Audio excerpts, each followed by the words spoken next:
Mystery lane আপনাকে স্বাগত জানায়। ভিন্ন স্বাদের রহস্য গল্প পেতে লাইক, শেয়ার এবং সাবস্ক্রাইব করুন আমাদের official YouTube channel down mystery lane.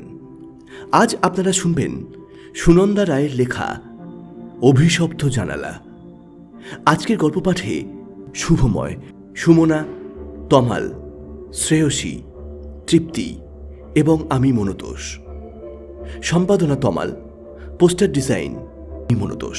শুরু হচ্ছে আজকের গল্প সুনন্দা রায়ের লেখা অভিশপ্ত জানালা।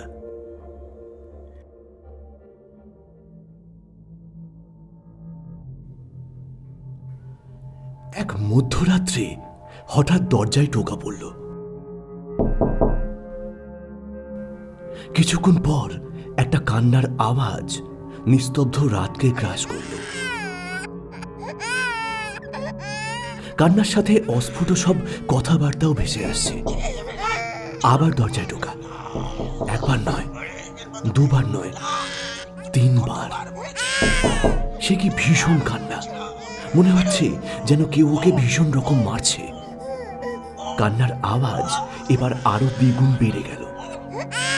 ঘরের ভেতর থেকে আওয়াজ এলো, কে কে ওখানে? এত রাত্রে কার কি সমস্যা হলো?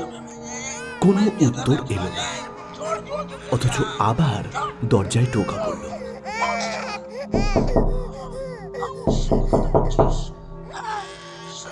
এবার ঘন ঘন। নিলয় ঘুম চোখে দরজা খুলে দেখল ঘুটঘুটে অন্ধকার। এবার দরজা বন্ধ করে দিয়েই বলল, শালিনী, তুমি যে কি সব বলো না! এত রাতে কি ভুলভাল শুনছো? ভুল নয় গো, সত্যি। আমি অনেকক্ষণ ধরে একটা কান্নার আওয়াজও পাচ্ছিলাম। আরে কোথায় কান্না? পাশের বাড়ির বাচ্চা কাঁদছে হয়তো। আমি তোমার মাথায় হাত বুলিয়ে দিচ্ছি, তুমি একটু ঘুমাও, একটু ঘুমানোর চেষ্টা করো তো। শালিনী একটু অবাক হলো। পাশের বাড়িতে কোনো বাচ্চা নেই, অথচ সে স্পষ্ট কান্নার শব্দ শুনেছে। সেই রাত শালিনীর ভেবে ভেবেই কেটে গেল।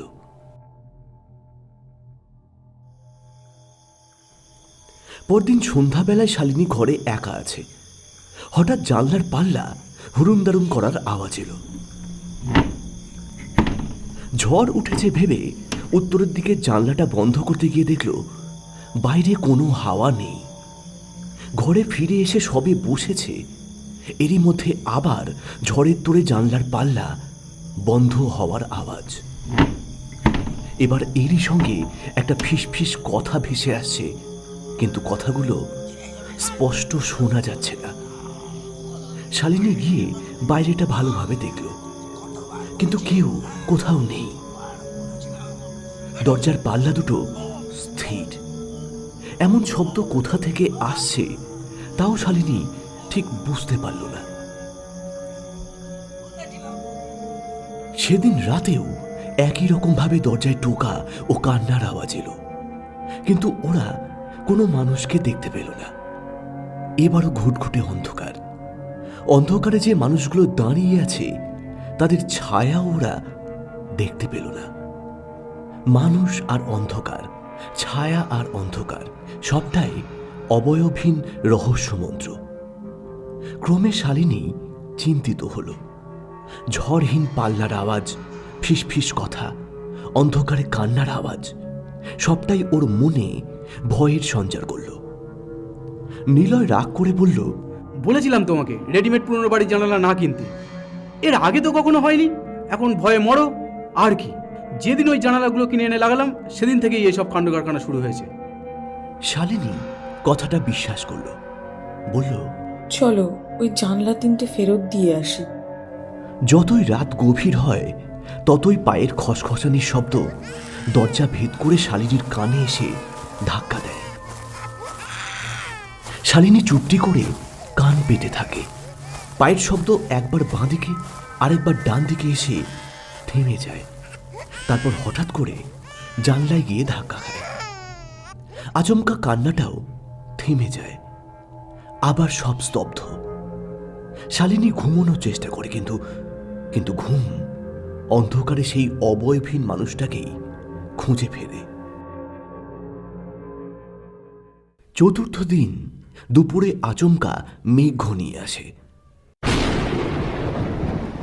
তুমুল ঝড় উঠলে শালিনী এক এক করে সব জানালা দরজা বন্ধ করতে করতেই ড্রয়িং রুমের উত্তর দিকে জানলাটা বন্ধ করতে যায়। আজই প্রথম শালিনী ওই জানালাটায় হাত দিচ্ছে। পাল্লা টেনে ছিটকিনি দিতে গিয়েই ওর হাত পিচ্ছিল হয়ে ক্রমাগত সরে যাচ্ছে, আর পাল্লাটাও তক্ষুনি প্রবল ঝড়ে খুলে যায়। অমনি বাইরের বিদ্যুতের ঝলক লেগে শালিনীর হাতটা আলোকিত হয়ে গেল। রক্ত, এত রক্ত কোথা থেকে এলো? ওর ডান হাতের তালুতে রক্তে লাল হয়ে আছে। ভয় আর উৎকণ্ঠায় শালিনী ঢোক গেলার চেষ্টা করলো, কিন্তু তখনই কেউ একটা ওর গলা এমনভাবে চেপে ধরেছে যে ওর ঢোক গেলা তো দূরে থাক, নড়াচড়া করার ক্ষমতাও নেই। শালিনী জানলার গ্রিল শক্ত করে ধরে ঢোক গিলতে চেষ্টা করে। এবার যেন শালিনীর দম বন্ধ হয়ে আসছে। সে আরো জোরে গ্রিলটাকে আঁকড়ে ধরল। আধ বোঝা চোখে দেখল ওর হাত বেয়ে রক্ত পড়ে সমস্ত জানলার গ্রিলগুলো ভেসে যাচ্ছে। ওর দম নেবার চেষ্টাও চলছে যথারীতি। হঠাৎ পায়ের তলায় শালিনী পিচ্ছিলতা অনুভব করল।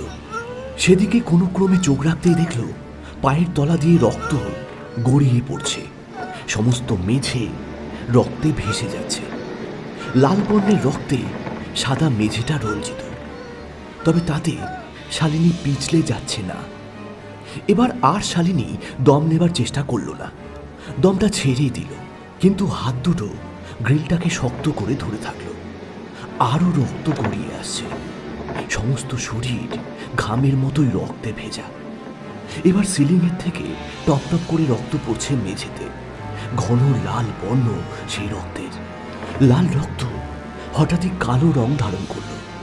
লাল কালো ধূম্র জালে জীবন ও চেতনার অনিঃশেষ লড়াই চলে।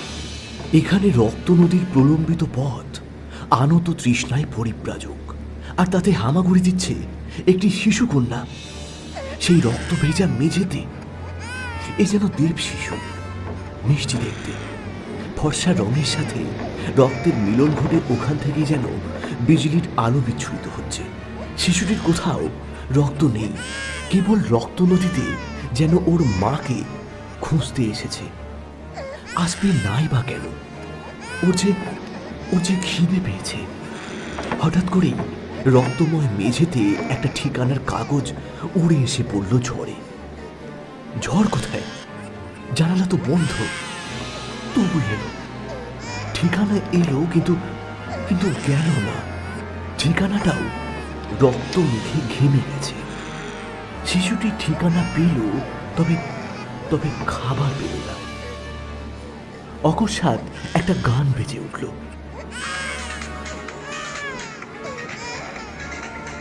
কি বিভৎস আওয়াজ সেই গানের! তাতে সমস্ত পৃথিবীর শব্দ জব্দ হয়ে যায়। শালিনী সেই আওয়াজটাকে আর নিতে পারল না। 65 ডেসিবেল পার হয়ে তার কর্ণকুহরে অসহনীয় যন্ত্রণা সৃষ্টি করেছে। একটি তীব্র চিৎকারে শালিনী ওই গ্রিলটা ছেড়ে দিয়ে মেঝেতে লুটিয়ে পড়ল। পাল্লার চলৎশক্তি গেল থেমে, অথচ ঝড় একই রকম বজায় আছে।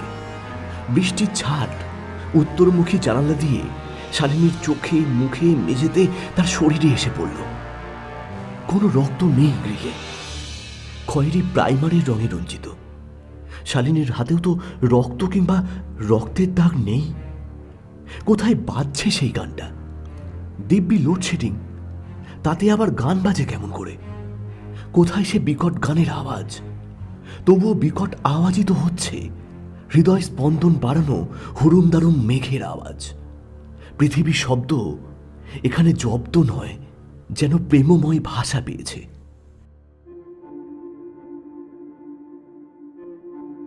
ইতিমধ্যে 12 ঘন্টা অতিবাহিত হয়েছে। শালিনী যে ট্রমার মধ্যে দিয়ে যাচ্ছিল, সেই ট্রমা ধীরে ধীরে কাটতে শুরু করেছে। শালিনী সম্পূর্ণ বেড রেস্টে রয়েছে। গত 12 ঘন্টার কোনো কথাই ওর মনে নেই। না, আমার ঠিক মনে পড়ছে না। কোথায় আমার তো কিছু হয়নি, মাথাটা একটু ব্যথা করছে, তাছাড়া আমি তো ভালোই আছি।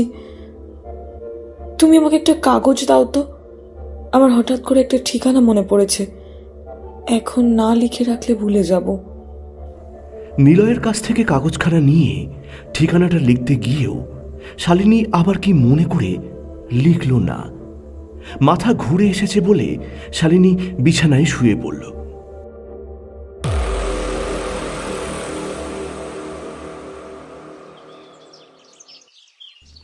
টানা 3 দিন বিশ্রামের পর শালিনী এবার পুরোপুরি সুস্থ। এখন আর শালিনী ড্রয়িং রুমে জানালাটির কাছে যেতে ভয় পায় না। রাতে সেই একই রকম কান্নাকাটি, ফিসফিসানির কথা এগুলো শুনতে পেয়েও শালিনীর ঘুমের ব্যাঘাত ঘটে না। বরং যখনই সময় পায় সেই উত্তরের জানালার গ্রিলে মাথা ঠেকিয়ে বাইরের দিকে তাকিয়ে থাকে আর অনেক কিছু ভেবে চলে।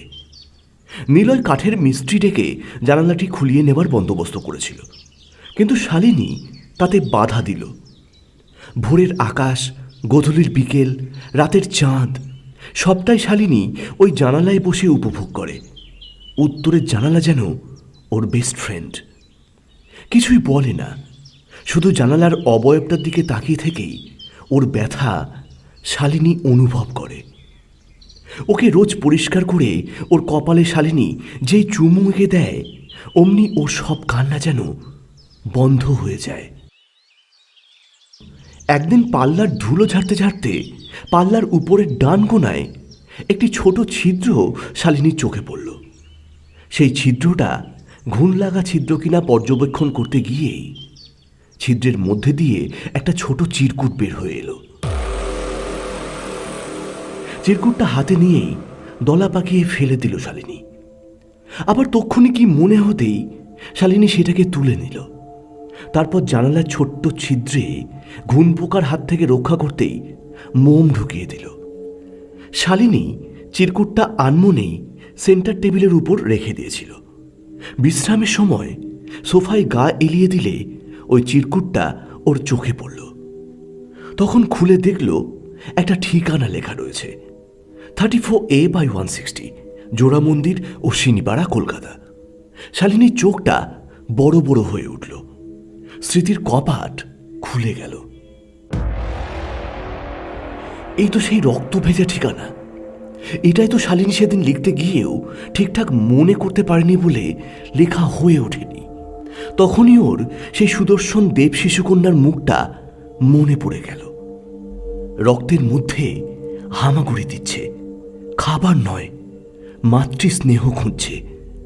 এতদিন জানালার পাশে দাঁড়িয়ে শালিনীর যত নীরবতা ছিল, মৌনতার ভাষা ছিল, এবার তার পঞ্চ ইন্দ্রিয় সক্রিয় হয়ে উঠল, বরঞ্চ আরো উত্তেজিত হয়ে উঠলই বলা চলে। আর দেরি হলো না, বিকেলে সে বেরিয়ে পড়ল নিলয়কে নিয়ে সেই রক্তিম ঠিকানায়। 34/160 জোড়া মন্দিরের বাড়িতে শালিনী ও নিলয় ভাড়ার সন্ধানে ঢুকল। কারণ বাড়ির সদর গেটে ঘর ভাড়ার নোটিশ ঝোলানো ছিল। ভাড়াটিয়া ছদ্মবেশটাই তদন্তের ক্ষেত্রে যথোপযুক্ত।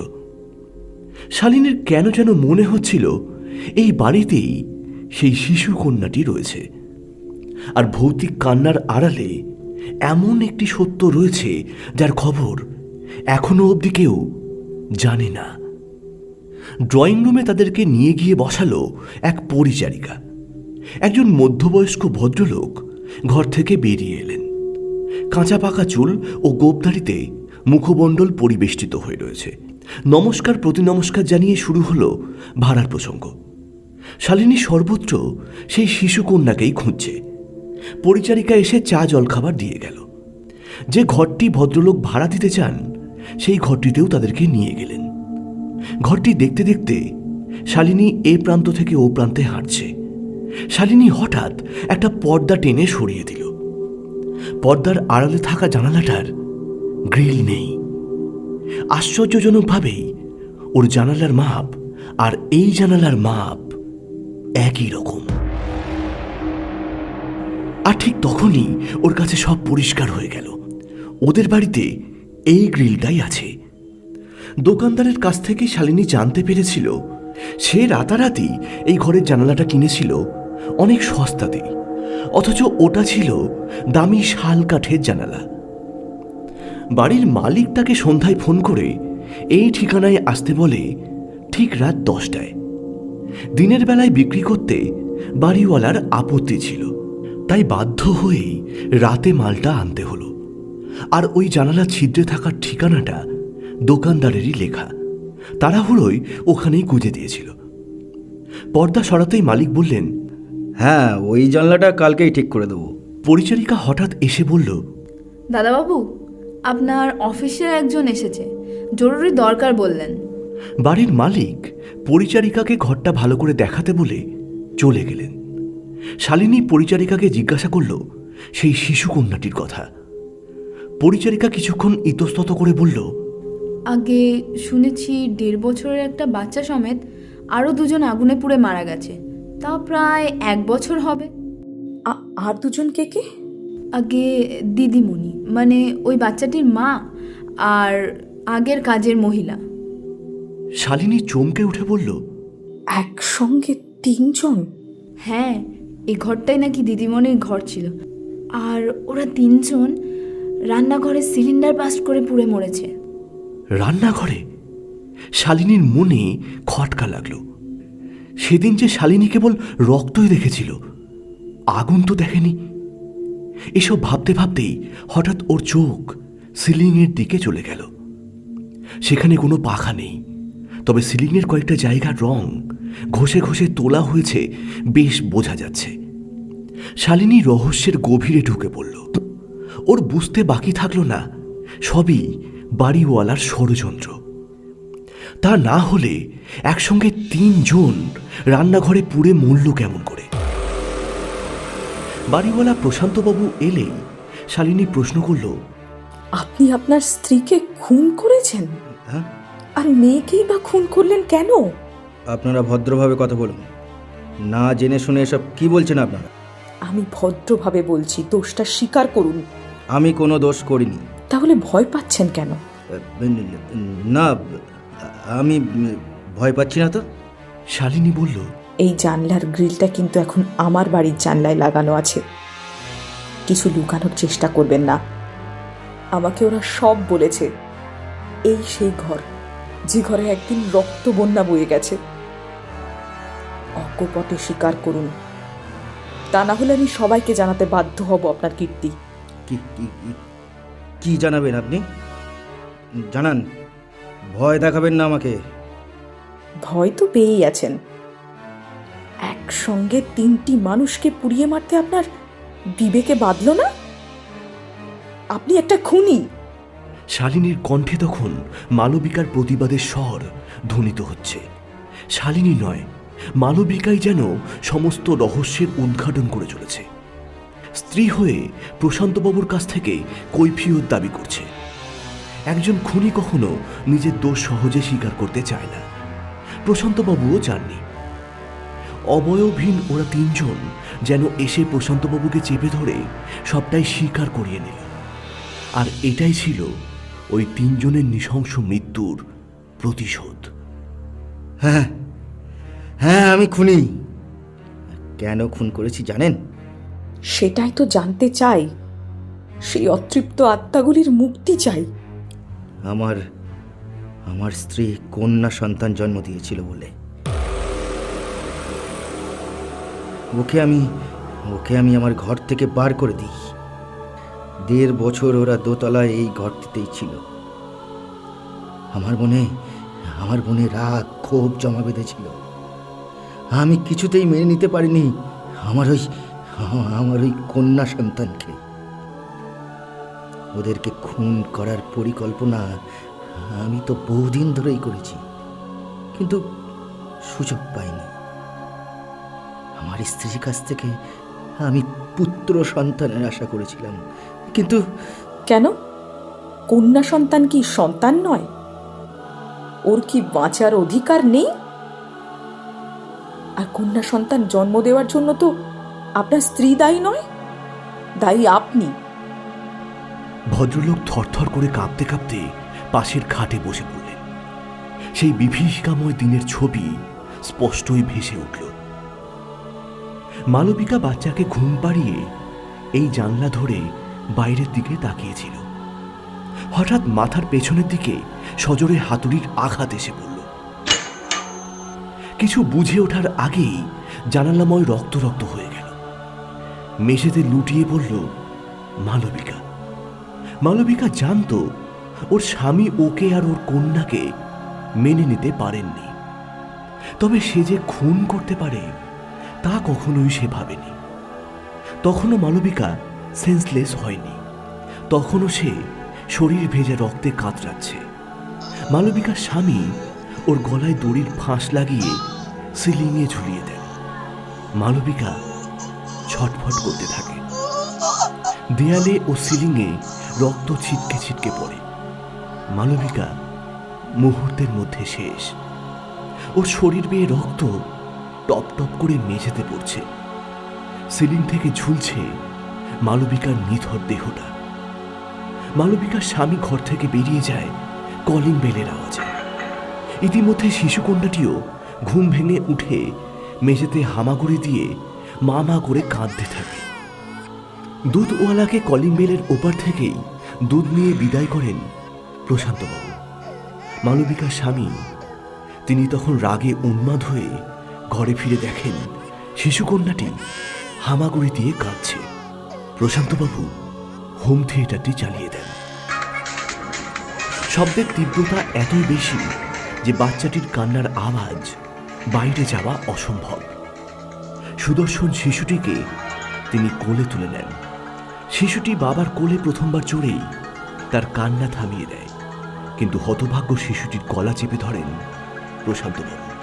তিনি এখন আর ওর বাবা নন, নরপিশাচ, নরখাদক। শিশুটি এই প্রথমবার তার বাবার এত স্নেহ, এত ঘৃণা একসঙ্গে পেল। পরিচারিকা অকস্মাৎ ফিরে ওই ঘরে প্রবেশ করতেই দেখল নরখাদকের বিভৎস চেহারা, ঘরময় রক্ত, মৃত্যু আর নরখাদকের আর্তনাদ। তুই তুই কেমন করে এলি? হ্যাঁ, এই অসময়ে তুই কেমন করে এলি? আর এসেছিস যখন, নে নে মর মর। তুই সব কিছুর সাক্ষী, তোকে তো আর বাঁচিয়ে রাখা সম্ভব না। নে মর মর। প্রশান্তবাবু পরিচারিকার চুলের মুঠি ধরে টেনে নিয়ে সেই জানালার গ্রিলে কয়েকবার ধাক্কা দেন।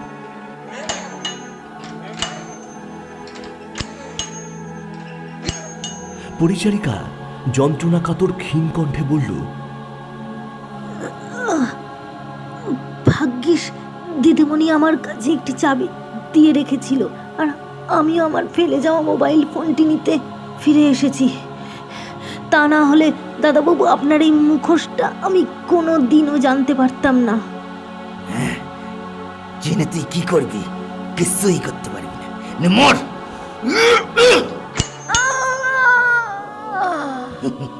তোকে তোকে তোকে আর কাউকে জানানোর সুযোগই দেবো না। নে মর মর। বলে তার মাথায় সজোরে হাতুড়ির আঘাত হানেন প্রশান্তবাবু। পরিচারিকার নিথর দেহটি মেঝেতে পড়ে থাকে। শিশুকন্যাটিও খাটের উপরে নিস্তব্ধ নিশ্চল হয়ে পড়ে রয়েছে। রান্নাঘরে 3টি লাশ টেনে নিয়ে রেখে আসেন প্রশান্তবাবু। তারপর সমস্ত ঘর পরিষ্কার করেন। রক্তের দাগ সদ্য সদ্য ধুয়ে যায় জলে। গ্রিলের রক্তের দাগের কথা ওর মনে ছিল না। এবার রান্নাঘরে গ্যাস সিলিন্ডার খুলে দিয়ে আগুন ধরিয়ে নরখাদক ছাদে গিয়ে ঘাপটি মেরে বসে থাকেন। বাড়ির পাঁচিলটা এত উঁচু যে সহজে বাইরের লোকের নজর এই বাড়ির ভিতর পড়ে না। প্রায় 15 মিনিট দাউ দাউ করে জ্বলা আগুনের শিখা দেখে লোকজন জড়ো হতে হতেই লাশ 3টি একেবারেই পুড়ে খাক হয়ে গেছে। এর কিছুক্ষণ পরেই দমকল কর্মীরা এসে আগুন নেভান। আর তার কিছু আগেই নরপিশাচ প্রশান্তবাবু লোক দেখাতেই ছাদ থেকে নিচে নেমে আসেন ভয়ে। সবকিছু শেষ করে পরিস্থিতি সামাল দিতে প্রশান্তবাবুর বেশ কিছুদিন লাগলো। এই ঘটনার কিছুদিন পর থেকেই প্রতিদিন রাতে বন্ধ জানালার পাল্লা খোলার দুরুম দারুম আওয়াজ, কান্নার শব্দ, ফিসফিসানি, অন্ধকারে মানুষগুলো ছুটোছুটি প্রশান্তবাবু রাতের ঘুমকে গ্রাস করল। প্রশান্তবাবু একদিন ঝড়ের আশঙ্কা করে জানালাটি বন্ধ করতে এসে দেখেন বিন্দুমাত্র হাওয়া ছাড়াই জানালাটির পাল্লা একবার খুলছে আর একবার বন্ধ হচ্ছে। প্রায় 1 মাস পরে ওই গ্রিলে নজর পড়তেই রক্তের দাগ দেখতে পান প্রশান্তবাবু, আর তখনই রক্তের দাগ তোলার বৃথা চেষ্টা করেন। এতদিনে রক্তের দাগ শুকিয়ে গেছে। অশরীরী আত্মার চলাচল লক্ষ্য করেই প্রশান্তবাবু গোপনে গ্রিলটি বিক্রি করে দেন। অবোধ বালকের মতন হাউমাউ করে কেঁদে ওঠেন প্রশান্তবাবু।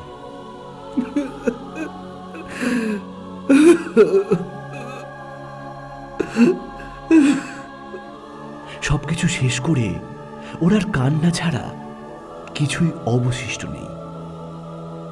শালিনী বলল, আপনার শিশু কন্যা হত্যার দায়ে জেল হবে। আরও তো 3টি হত্যা আছে। আপনাকে পুলিশে দেওয়া আমার কর্তব্য। এ কথা বলতে বলতেই শালিনী বাইরে বেরিয়ে আসে। আশেপাশের সমস্ত লোক সদর বারান্দায় ভিড় জমিয়েছে। সবাই একে অপরকে ফিসফিস করে বলছে। শালিনী লোকটার প্রশংসা শুনে রীতিমতো বিব্রত হয়ে ভিড় ফাঁক করে দেখে একটি মোমের মূর্তি স্থাপনের কাজ চলছে। কাজ প্রায় শেষও হয়ে এসেছে। প্রশান্তবাবু নিচে নেমে আসেন। শালিনী দেখল এক ভদ্রমহিলার কোলেই একটি শিশুকন্যা। এই সেই মালবিকা ও তার কোলে একটি দেব শিশু। মোমের মূর্তিটি তৈরি করে লোকটি প্রেমের নিদর্শন রাখতে চায়। যত সব লোক দেখানো কাজ। পরক্ষণেই শালিনীর মনে হলো হয়তো অনুতাপেই এই মূর্তি গড়েছেন প্রশান্তবাবু। মালবিকা ও শিশুকন্যাটির মূর্তিকে মানুষ রূপে কল্পনা করে শ্রদ্ধাবনত হয়ে আত্মার শান্তি কামনা করেই শালিনী বিদায় নেয়। শেষবারের মতন প্রশান্তবাবুর চোখে জল দেখে শালিনী অনুতাপের আভাস পায়। মালবিকার অতৃপ্ত আত্মা এখানে মোমের শরীর ধারণ করে আজীবন জীবিত থেকে যাবে। অশরীরী জানালাটা আজ থেকে অবয়ব পাবে। অশরীরী ছায়াটাও মালবিকার আত্মতৃপ্তিতে মহাশূন্যে মহাত্মার উদ্দেশ্যে অচিরেই পাড়ি জমিয়েছে। এতক্ষণ আপনারা শুনলেন সুনন্দা রায়ের লেখা অভিশপ্ত জানালা। আজকের গল্প পাঠে শুভময়, সুমনা, তমাল, শ্রেয়সী, তৃপ্তি এবং আমি মনতোষ। পোস্টার ডিজাইন মনতোষ, সম্পাদনা তমাল। যদি গল্পটি আপনাদের ভালো লেগে থাকে তাহলে অবশ্যই লাইক করবেন, শেয়ার করবেন এবং কমেন্টের মাধ্যমে আপনার মূল্যবান মতামত জানাবেন। ও ভালো কথা, এখনও যদি সাবস্ক্রাইব না করে থাকেন তাহলে অতি অবশ্যই সাবস্ক্রাইব করুন আমাদের official YouTube channel down mystery lane.